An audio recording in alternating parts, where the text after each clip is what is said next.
My name is Melana Bontrager, and today is October 29th, 2024. I'm a painter from Everett, Washington, in the United States. Art has always been an interest. I remember taking painting lessons after school when I was 7 or 8. As for my formal education, I have a bachelor's degree in both art and psychology and a master's degree in art therapy. While my schooling was not always specifically fine art focused, the addition of a psychology-based study gave my art a bedrock of process and meaning. Around 2001, I began to experiment using landscape as a metaphor for human interaction and human experience. I grew up on the west coast of the United States, and its unique beach and rock formations have always evoked in me a sense of home and belonging. I find the battered and weathered landscape familiar, wild, and beautiful. For me, the cracks in rocks, the shifts and interactions within landscape that come up as a result of time and weather are not unlike the effects that life experiences have on human beings. I've chosen to develop my practice as an artist at the same time as raising a family. My husband and I have 4 kids. Sharing my process with my family plays a major role in the way I perceive the world and the way I navigate my art practice. I'm very influenced by place, so travel for me is important. Because my work has to do with human interaction, experience, and emotion, I'm interested in the way that I and others experience cultures and places as we move through the world. Human interaction is a huge component of this, so my work is often born from community and thoughtful conversations, both in my travels and at home. Artists that have been influential in the development of my work are Giotto from the early 14th century for his compositions, Artemisia Gentileschi.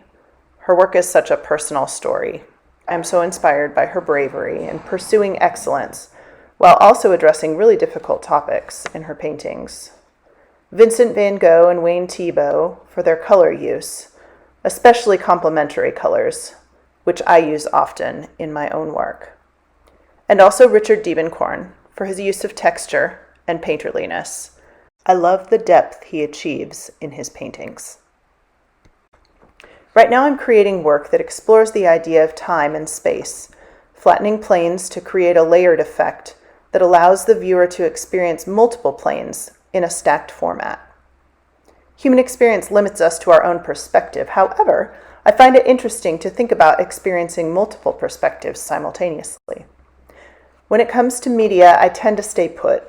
I've been using a combination of drawing and painting in acrylic for 20 years. I just keep pushing that media combination to see where I can go with it. Discovering new ways to use the same media is actually quite exciting to me. While I can't think of anything else I'd rather do, there are challenges to choosing art as a profession. Being a studio artist can mean a lot of solitary time.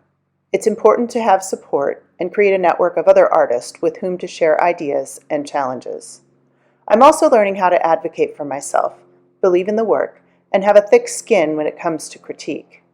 If I could go back, I would tell my younger self the importance of developing these things early on. It's not about ignoring other people's opinions, but more about listening and developing the ability to weigh everything rather than just accepting it. My art-making process involves a number of stages. What I listen to in the studio depends on the stage in which I find myself. When I'm composing a work, I can't listen to anything with words, at least words that I understand. In this stage, I often listen to jazz, lo-fi, or choral music in Latin.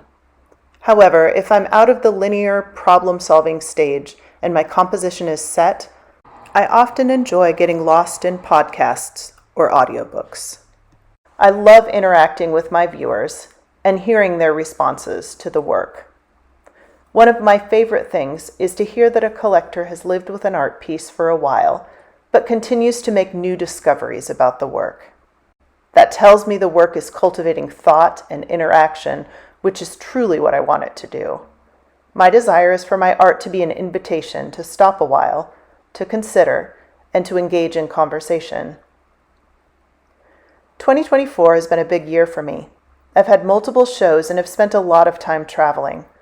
I'm looking forward to the next months of working in the studio in response to this busy season. I'm currently represented by 2 galleries, J. Reinhardt Gallery in Seattle, Washington, and Walker Fine Art in Denver, Colorado. You can always find my work at either location, or look for me on social media.